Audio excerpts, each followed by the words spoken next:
Hello বন্ধুরা, আজকে আমি আপনাদের সাথে যে দেশ সম্পর্কে কথা বলবো সেই দেশের নাম হয়তো আপনারা অনেকেই শুনেছেন, কিন্তু এর আসল বিস্তারিত তথ্য হয়তো এখনও জানেন না বা শোনেননি। তো তার জন্য কিন্তু ভিডিওটি স্কিপ না করে পুরোটাই দেখতে হবে। শেষের দিকে কিন্তু ভিডিওর কিছু টুইস্ট রয়েছে যা কিন্তু আপনাকে অনেক আনন্দ দিবে। মায়া জাদু শো এর নতুন এপিসোডে আপনাদের স্বাগতম। চীন কিন্তু পূর্ব এশিয়ার একটি স্বাধীন রাষ্ট্র, যার সরকারি নাম গণপ্রজাতন্ত্রী চীন বা সংক্ষেপে কিন্তু গণচীন। তবে এই দেশটি কিন্তু 10 কোটি জনসংখ্যার এই দেশটি বিশ্বের সবচেয়ে জনবহুল একটি রাষ্ট্র। চীনের রাজধানী এবং বৃহত্তম শহর হলো বেইজিং। চীনের মোট জনসংখ্যা কিন্তু আমেরিকার চেয়ে প্রায় 4 গুণ বেশি। এমনটা মনে করা হয় যে বিশ্বের প্রতি 5 জনের মধ্যে একজন কিন্তু চৈনিক রয়েছে। আপনি জেনে অবাক হবেন যে 10 জন শিক্ষার্থীর মধ্যে প্রায় 7 জনই কিন্তু যারা চীন থেকে বিদেশে পড়াশোনা করতে গিয়েছিল তারা চীনে ফিরে যেতে পছন্দ একদমই করে না। তবে 11 থেকে কিন্তু 13 সালের মধ্যে চীন এত বেশি সিমেন্ট ব্যবহার করেছিল যে কিন্তু এর পরিমাণটা অনুমান করা অসম্ভব। এর পরিমাণ কিন্তু কখনো বিচার করা সম্ভবই নয়। এমনটা বলা হয় যে সমগ্র বিশ্ব শতাব্দীতে আমেরিকা যত বেশি সিমেন্ট ব্যবহার করেছে, চীন ততটুকু আর মাত্র 2 বছরে ব্যবহার করেছে। তবে এই চীন দেশ এত পরিমাণে সিমেন্ট ব্যবহার করে থাকে তা কিন্তু অন্য কোনো দেশের লোকেরা ব্যবহার করে থাকে না। সিমেন্টের নাম শুনলে কিন্তু চীনটা আটকে ওঠে। তবে অনেকে ইতিহাসবিদ বিশ্বাস করেন যে ফুটবল খেলা কিন্তু 1000 খ্রিস্টপূর্বে চীন থেকে শুরু হয়েছিল। ইন্টারনেট চালানোর অভ্যাস কিন্তু এই চীন থেকে প্রথমে চালু হয়। চীনে প্রায় 99% মানুষের মধ্যে পাওয়া যায় কিন্তু ইন্টারনেট ব্যবহারটি। তবে চীনে এই অভ্যাস মোকাবেলায় মেডিকেল থেরাপি ও ক্যাম্পে বসানো হয়ে থাকে যাতে মানুষ সতর্ক হতে পারে। তবে চীনের লোকেরা কিন্তু পাখির ভাষা থেকে তৈরি স্যুপ পান করতে বেশি পছন্দ করে।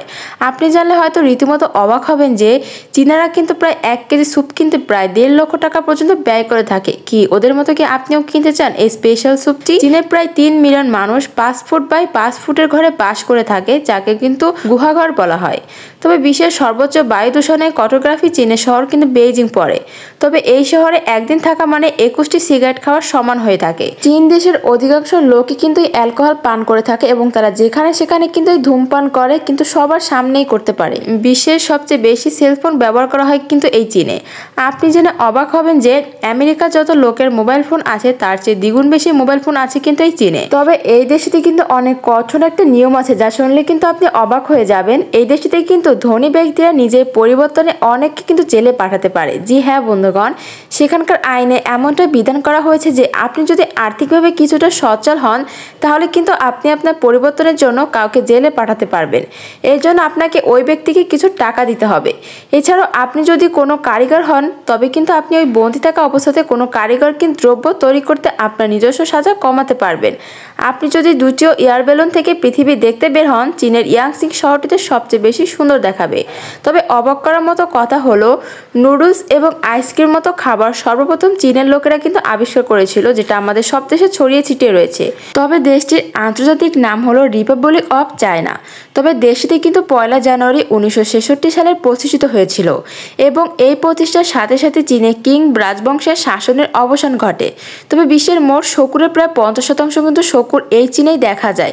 সব থেকে বেশি জনপ্রিয় কিন্তু শকুন এই দেশটিতে। তবে কিছু ইতিহাসবিদের মতে বিশ্বের প্রথম তীরের ব্যবহার কিন্তু চীন দেশে তৈরি করা হয়েছিল। চীনেরা কিন্তু ভালো ফিটনেস পেতে মেডিটেশনের চেয়ে বেশি ডাল পছন্দ করে। তবে চীন এমন একটি দেশ যেখানে সবচেয়ে বেশি কিন্তু বেকারত্বের কারণে দেশটি কিন্তু এখন পর্যন্ত কিন্তু শিল্প উন্নয়নের দিক থেকে অনেকটাই পিছিয়ে রয়েছে। তবে চীন দেশটি কিন্তু আত্মহত্যা বেকারত্বের কারণ হয়ে দাঁড়িয়েছে। তবে চীনে কিন্তু শিল্প ইন্ডাস্ট্রিতে পরিপূর্ণ একটি দেশ, যার কারণে কিন্তু বিশ্বের বায়ু দূষণের 10% চীন করে থাকে। তবে চীনের লোকেরা কিন্তু প্রচুর পরিমাণে ধূমপান করে। এখানে প্রতি 1 সেকেন্ডে প্রায় 50,000 সিগারেট খাওয়া হয় কিন্তু চীন দেশটিতে। তবে চীনের মহাপ্রাচীন ও পৃথিবীর বৃহত্তম মানব সৃষ্ট একটি কাঠামো, যেটি প্রায় 8,008 কিন্তু কিলোমিটার দীর্ঘ রয়েছে। তবে চীনের সবচেয়ে জনপ্রিয় খেলা হচ্ছে পিঙ্ক। যদিও এটি চীনে কিন্তু উদ্ভাবিত হয়নি, এটি উৎপাদিত ব্রিটিশ সেখানে কিন্তু টেবিল টেনিস নামে পরিচিত ছিল। চীনে একটি বামুন হিম পার্ক রয়েছে যা ছোট মানুষের রাজ্য হিসেবে পরিচিত। আপনি শুনে অবাক হবেন যে প্রতি বছর চীনে সুস্বাদু খাবারের নামে প্রায় 4 লক্ষ বিড়াল খাওয়া হয়। প্রাচীনকালে চীন ছিল পূর্ব এশিয়ার আধিপত্য বিস্তারকারী সভ্যতা। এই অঞ্চলের অন্যান্য সভ্যতাগুলো যেমন জাপানি, কোরিয়া, তিব্বতী, ভিয়েতনাম এবং সবাইকে একসময় চীন প্রভাবিত করেছিল। তারা চীনের শিল্পকলা, খাদ্যবহ সংস্কৃতি, দর্শন, সরকার ব্যবস্থা, প্রযুক্তি এবং লিখন পদ্ধতি গ্রহণ ও অনুকরণ করত। তবে বহু শতাব্দী ধরে কিন্তু এই রীতিটি চলে আসছে। বিশেষ করে কিন্তু সমগ্র শতাব্দী থেকে 4র্থ শতাব্দী পর্যন্ত চীন ছিল বিশ্বের সবচেয়ে অগ্রসর একটি সভ্যতা। তবে গণপ্রজাতন্ত্রী চীনের রাজনীতি একটি একাদশী শাসনতান্ত্রিক গণতান্ত্রিক কাঠামো সংগঠিত হয়। তবে চীনের বর্তমান সংবিধানটি 1956 সালে প্রথম গৃহীত হয় এবং এতে কিন্তু দেশের শাসন ব্যবস্থা ব্যাখ্যা করা হয়েছে। তবে চীনের রাষ্ট্রীয় পার্টি হলো কমিউনিস্ট পার্টি এবং দেশের প্রায় 7 কোটির বেশি লোক কিন্তু এই কমিউনিটি পার্টির সঙ্গে বেশিরভাগ যুক্ত রয়েছে। তবে কর্মক্ষমতার বিচারে চীনের অর্থনীতি বিশ্বের দ্বিতীয় বৃহত্তম। এদেশের জিডিপি প্রায় কিন্তু 10 ট্রিলিয়ন মেট্রিক টন ডলার, যেটি কিন্তু চীনের জাতীয় পতাকা কিন্তু 1979 সালে গৃহীত হয়েছিল। পতাকার লাল রং কিন্তু বিপ্লবের প্রতীক, বা তারা কিন্তু এই জিনিসটাকে অনেক পছন্দ করে। তবে পতাকা কিন্তু সম্মান করা হয়েছিল কিন্তু ব্রিটিশদের হাত থেকে এই চীন দেশটি ছিনিয়ে আনা হয়েছে। চীন কিন্তু একসময় এই দেশের রাষ্ট্রীয় একটি পতাকা ছিল, পরে কিন্তু তারা নিজেদের ইচ্ছে মতোকে পতাকাকে সিলেক্ট করে। যদি অর্থনৈতিক দিক থেকে কথা বলে তাহলে কিন্তু চীন দেশটি সবার আগে এগিয়ে রয়েছে, কারণ এই দেশে কিন্তু টাকার মূল্য অনেক বেশি। তো বন্ধুরা, এই ছিল আমার আজকের ভিডিও চীন দেশ সম্পর্কে।